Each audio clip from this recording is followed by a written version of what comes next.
Philosophers' views on such topics as virtue and choice are usually based on their overall attitudes towards ethics and sources of their beliefs, either religious or non-religious.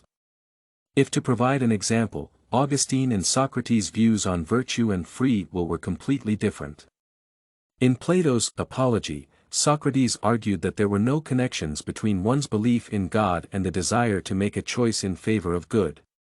The philosopher's key argument about choice and virtue was that human beings could not choose in favor of a harmful action. Therefore, he claimed that wrongdoing was done not based on choice but from ignorance. For many philosophers, such a view was considered highly controversial because there were a vast number of instances when people committed wrongful actions based on impulses or the desire to fuel their personal interests. This means that the key idea behind Socrates' teachings on choice was that all actions were based on self-interest, which prevented people from harming themselves. When people do harmful things, it is likely ignorance that leads them to commit such actions.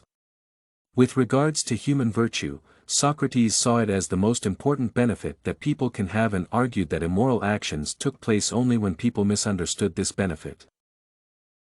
In contrast to Socrates, St. Augustine of Hippo applied Christian doctrines and belief in God when explaining how people should act morally.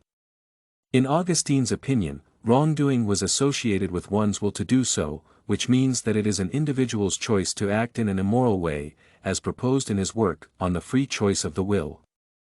On the contrary, people deny the nature of wrongdoing when choosing to act morally. Importantly, either choice is associated with the maintenance of a belief in a higher deity, which means that a person will be held accountable for his or her choice in front of God. Augustine argued that the scripture taught that the freedom of choice and the doctrine of virtue were both necessary. The comparison of Socrates and Augustine's views on virtue and choice showed that their opinions differed based on religious beliefs.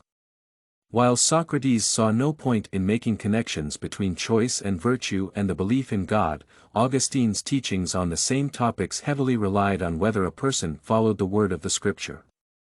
As to the similarities between Socrates and Augustine's opinions, they both underlined the importance of virtue and making choices in favor of good regardless of religious beliefs.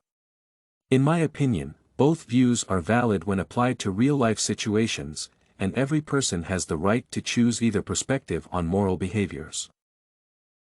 In everyday interactions, both ignorance and the desire to commit a wrongdoing can happen and cause adverse outcomes. What is important to mention is that the impact of wrongdoing should not be diminished based on whether a person committed it because of ignorance or a personal choice. Either way, wrongdoing has negative connotations and should be viewed as such. Both Socrates and Augustine offered interesting views on the nature of choice and virtue, and regardless of the differences, their opinions apply to real-life situations. Despite the fact that my personal views are similar to those of Socrates, I also agree with some points made by Augustine. This and many other essays are available at studycorgi.com.